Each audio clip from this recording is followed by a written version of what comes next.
Hi y'all, welcome back. So I wanted to talk about something today, a little bit different, I guess.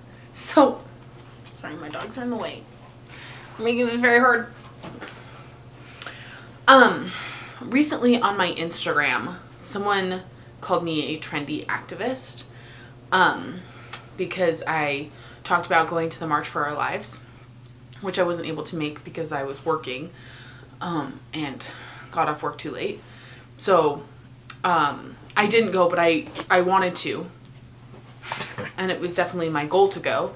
Anyway, this person called me a trendy activist, and that just really didn't sit well with me, and I wanted to address it because, I'm not a trendy activist. So I spent the last 2 years of my college career, as the diversity chair for the events team, and during that time, some of the classes that I took, actually most of the classes that I took, I realized that I kind of wanted to do something different with my life. And I always thought I was going to be a doctor, and then I thought I was going to be a physician's assistant, which is very close to a doctor. And I realized that that's not really the course I wanted to go with my life. I wanted to be an activist, honestly, and an advocate.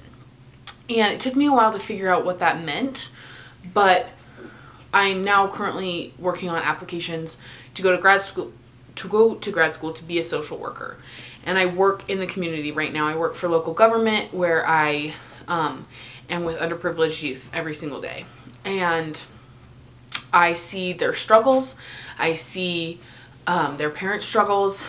I see all of these different things. And my goal right now with working with them is to make sure that they have an equitable life to live. And I think that's something that has become so important to me. And I do that in different ways. I think that my activism is different than it used to be, different than it was a year ago. A year ago I was like, well, I gotta march, and I have to change big laws, and I have to, you know, I even thought, you know, maybe I need to be a politician, or I need to work for a politician, and that's not the case. And now I work for kids. I work for and with kids, and I want them to be able to live a life that is good, and I want them to have opportunity, because I think when you're underprivileged, for whatever reason that is, you don't have opportunity and you don't have equity. And I work in a school where, I don't remember the exact numbers, but most of my students, I think 90% of my students are living below the poverty line. Most of them are kids of color. A lot of them are either immigrants or refugees. Their parents might not be documented. All of these different things. And I think that I have a lot of privilege, and I want to use that privilege to make the world a better place. And I think that in order to have that, my kids need to be alive. And I want to march for that. So I went to the March for Our Lives because it was about schools and students and gun violence against them in their school. And I think being called a trendy activist because I wanted to march for my students. I wanted to march with my students. I actually had a student ask me to go. And I think it's so necessary to have a place where these students can speak, and they did, and I wanted to be part of that, and I wanted to make sure that their voices were heard, and I wanted to hear their voices. And so I'm not a trendy activist. I want, if I could ask for one thing in this world, it would be to have equity for everyone, for every different reason. I actually recently got tattooed on my body the words intersectional feminist, because that's what I am. If I had to like identify myself as one thing, it's an intersectional feminist.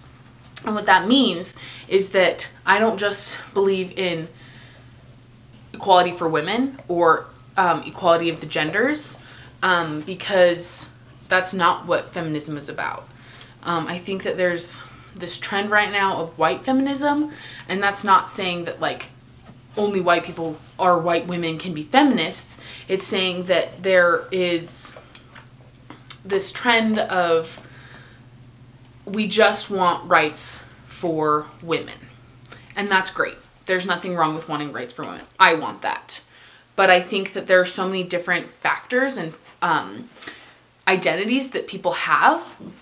Intersectional feminism means that there's equity. And that means that there's equity between genders and people of all different sexual orientations, people of all races, people of all different ability levels, people of different classes, people of different literally anything that you can identify yourself as, that all people have the ability to succeed. And that's not happening right now. As much as we like to think that it is, as much as we like to think that, oh yeah, the civil rights movement happened and now, and the women's rights movement happened and now we're all equal. That's not real. I think that on a level that we can think that, but that's not, in reality, that's not what's happening. And I want to work to make that a reality. I don't know that that's something I'm going to see in my lifetime, but it's something that I am striving and will continue to strive for every single day of my life. And I will never stop fighting for equity.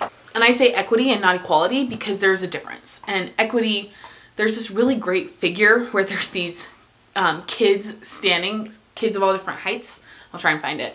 Kids of all different heights standing in front of a fence.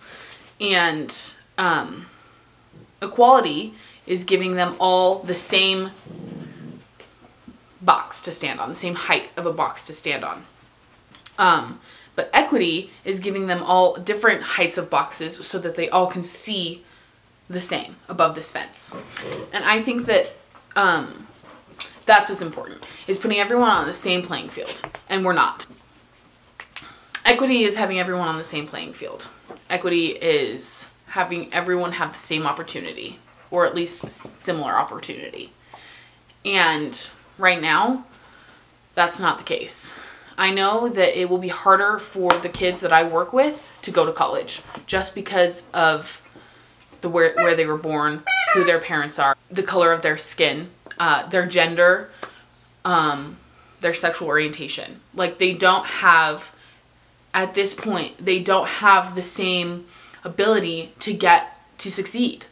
And that's something that I've decided to go into social work. I decided to go into social work because I think that that's where it starts for me. I think there are a lot of different ways to do it, but working in community organizing, I've realized that that's the way I want to do it. So, and I think going into social work is the best way for me too at this point. I'm sorry, this video is kind of all over the place, but I just wanted to kind of talk about what activism is to me and point out that I'm not a trendy activist. I think that this person was trying to insinuate that it's like cool to be an activist right now, and I just don't think that's the case. Like, I don't think anyone is like, oh, like it's like cool to like fight for people's rights, so I'm just gonna do it. No, like people don't do that. They're fighting for rights because they think that it's important. It's not something that they're like, oh, this is cool right now, or my friends are doing it, so I'm gonna do it. That's not how activism works. You don't do something, you don't make sacrifices, and you don't fight every goddamn day of your life because it's cool. That just doesn't make sense, and that's not a fair statement for that person to make. Anyway, I just wanted to talk about that and point out that activism is something that is very important to me, and that it's something that I am literally basing my life off right now. So activism is something that's very important to me. It is my life right now, and I think it will continue to be my life forever. It's something that I don't think I'm going to just say, oh, you know what? I've reached this level of equity that I've been like striving for, and so I'm done. I don't think that that will happen in my lifetime, honestly. And that is hard, but also it makes me just want to fight that much harder. All right, so to conclude, I feel like I'm writing a paper. I just want to say I'm not a trendy activist. This is something that is lifelong for me. I will continue doing this. And I know I've said that 1,000 times, but I just want you all to understand that. And because I think a lot of people in my life actually don't understand that. And so I want to make that very clear. And activism is important to me. Intersectional feminism is important to me. And equity is important to me. Those are like the biggest things right now for me. I will continue to fight and strive for that for the rest of my life. All right, y'all. Thanks for watching. I hope you liked this video. It's a little different, but it's also something that's very important to me. And so I hope that it can be important to you as well. If you have any questions, please leave them down below. I'd love to answer them. If you like this video, give it a thumbs up and make sure you subscribe.